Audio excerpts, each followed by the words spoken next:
আউযু বিল্লাহি মিনাশ শাইতানির রাজিম বিসমিল্লাহির রহমানির রহিম আম্মা বাদ। সর্বপ্রথম পরম করুণাময় আল্লাহ পাক রাব্বুল ইজ্জতের কুদরতি চরণে অবনত মস্তকে একটি সাজদা রেখে তার পাকপাঞ্জাতন হজরতে মুহাম্মদ আহমদে মুস্তফা সাল্লাল্লাহু আলাইহি সাল্লাম, মা ফাতেমা, হজরত আলী, হাসান, হুসাইন, বিশ্বের যত অলি, পয়গাম্বর, গাউস, কুতুব, ফকির, মাস্তান সকলের প্রতি প্রেমময় ভক্তি জানিয়ে আলেম ওলামাগণকে সম্মান করে বাংলাদেশের তথা সমস্ত বিশ্বের ফকির কবিরাজদেরকে সম্মান করে আজকে এমন একটি ভিডিও আপনাদের জন্য আমি তৈরি করে দিচ্ছি। এই ছোট্ট একটা মন্ত্র 33 বার পাঠ করি আপনি আপনার মনের মানুষের ছবিতে ফু দিবেন। ছোট্ট একটা মন্ত্র 33 বার পাঠ করে আপনি আপনার মনের মানুষের ছবিতে ফু দিবেন। সেই মানুষটা আপনাকে জীবনে ভুলতে পারবে না। সেই মানুষটা কখনো আপনাকে ছেড়ে যাবে না। আমি আপনাদেরকে আজকে সেই গোপন মন্ত্রটা শিখিয়ে দেব। আর এই মন্ত্রটা পাঠ করার পূর্বে এবং পরে অল্প পরিমাণের কাজ রয়েছে, সেই কাজটা আপনাকে করতে হবে। সেই কাজটাও আমি আপনাদেরকে শিখিয়ে দেব। তো ভিউয়ার্স, বেশি কথা না বলি, আসুন আমরা মূল ভিডিওতে চলে যাই। এই মন্ত্রটা আমি শিখেছি আমার উস্তাদ, আমার পীর কেবলা মৌলানা হাসান সাহেবের কাছ থেকে। উনি পাকিস্তান পিরিয়ডের মৌলানা। উনি মসজিদে বহু বছর ইমামতি করেছেন বিনা পয়সায়। আমি তার কাছ থেকে এই মন্ত্রটা শিখেছি। আপনাদেরকে আজকে আমি সেই মন্ত্রটা শিখিয়ে দিচ্ছি। তো এই মন্ত্রটা পড়ার মূল কারণ হলো যে আপনি একটা মানুষকে, ধরেন একটা ছেলেকে আপনি আপনার প্রাণের বন্ধু হিসাবে আপনি তাকে ভাবেন, কিন্তু সে আপনাকে প্রাণের বন্ধু হিসাবে ভাবে না।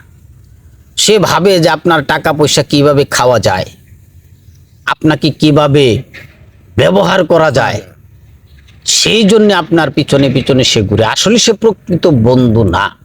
আপনি যখন সেটা বুঝতে পেরেছেন, কিন্তু আপনি তাকে প্রাণের চেয়েও বেশি ভালোবাসেন, কিন্তু সে আপনার কাছ থেকে দূরে দূরে থাকে।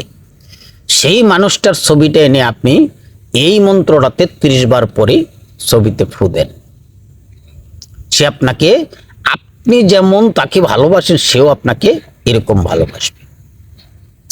ঠিক এইরকম আপনার সেই প্রাণের মানুষ, সেই মনের মানুষ, সেই আত্মার মানুষ আপনাকে কষ্ট দেয়, আপনাকে কাঁদায়, আপনাকে ছেড়ে অনেকটা দূরে চলে যায়, ডাকলে কথা বলে না, ফোন করলে রিসিভ করে না, সেই মানুষটার ছবিতে আপনি ফু দেন।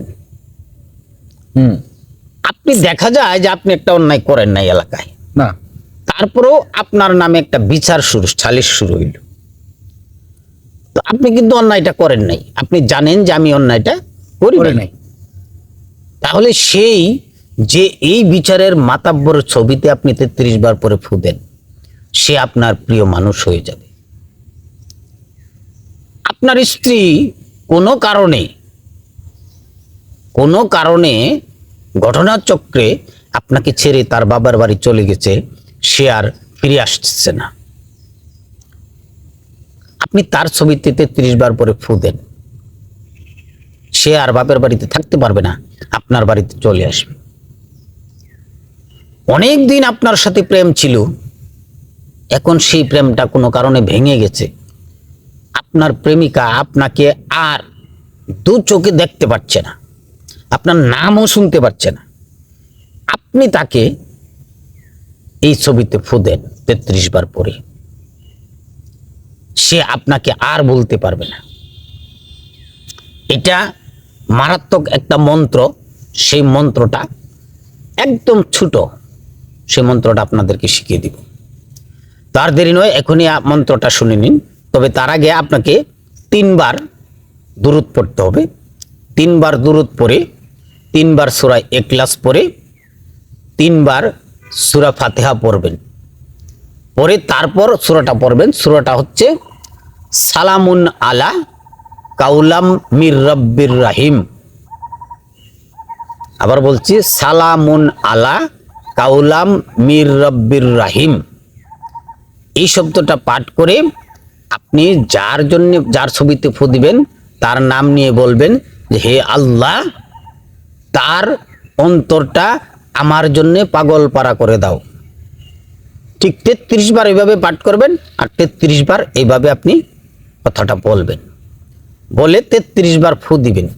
33 বার ফু দেওয়ার পরে আবার আপনি 3 বার দুরূদ শরীফ পড়বেন, 3 বার সূরা ইখলাস পড়বেন, 3 বার সূরা ফাতিহা পড়বেন। পরে এই ছবিটা আপনি আপনার কাছে রেখে দিবেন। আপনার মানিব্যাগে রেখে দিতে পারেন, আপনার বুক পকেটে রেখে দিতে পারেন, আপনার প্রিয় একটা জায়গায় রেখে দিতে পারেন। যে কোনো সুন্দর একটা জায়গায়, মনের মতো একটা জায়গায় আপনি সেই ছবিটা রেখে দিবেন, যেহেতু সে আপনার মনের মানুষ। আর আল্লাহর রহমতে, আল্লাহর ফজলে, এই দুয়ার বরকতে আপনার কাজ হাসিল হবে ইনশাআল্লাহ। তো ভিউয়ার্স, আপনাদেরকে আমি একটি ছোট্ট কথা বলবো, কথাটা এড়িয়ে যাবেন না, কথাটা শুনবেন। পিতামাতাকে সর্বসময় খেদমত করবেন, ঠিক। কারণ বাবা মা, নবীজি বলেছেন যে পিতামাতা হলো স্বর্গে যাওয়ার একটা রাস্তা। মায়ের পায়ের নিচে সন্তানের বেহেশত। ঠিক। সেই পিতা মাতার যদি স্বর্গে যাওয়ার একটা রাস্তা হয়, দেখেন আপনি যখন ছোট ছিলেন তখন আপনাকে কত কষ্ট করে আপনার বাবা মা লালন পালন করেছে, আপনি বুঝতে পারবেন যখন আপনি আপনার সন্তানকে লালন পালন করছেন। ঠিক। কতটা কষ্ট করে আপনি লালন পালন করেন, কতটা সাথে নিয়ে ঘুরেন, কতটা আবেগ দেন, তাকে আপনি যত্ন করে রাখেন। আপনি কষ্ট করেন কিন্তু তাকে কষ্ট করতে দেন না। তো তদ্রূপ আপনাকেও কিন্তু আপনার পিতামাতা ঠিক সেইভাবে আদর যত্ন সোহাগ দিয়ে এতটা বড় করেছে। আপনি এখন মনে করতেছেন যে আমার পিতামাতা আমাকে বোঝে না, আমার পিতামাতা আমার প্রতি অন্যায় করতেছে। আসলে কখনোই এই ভাবনাটা ভাববেন না। পিতামাতা সবসময় একজন সন্তানের ভালো চায়। জি জি জি, ঠিক না? ঠিক ঠিক। তো যা হোক, পিতামাতার সম্মান করবেন। বিশেষ করে আপনার স্ত্রীর প্রতি দুর্বল থাকবেন, স্ত্রীকে ভালোবাসবেন, আদর করবেন, সোহাগ দিবেন, ছোটদেরকে স্নেহ করবেন। কোনো সময় পরের সন্তান মনে করে ধমক দিবেন না। আল্লাহ পরের সন্তানকে ধমক দিলে আল্লাহ নারাজ হয়।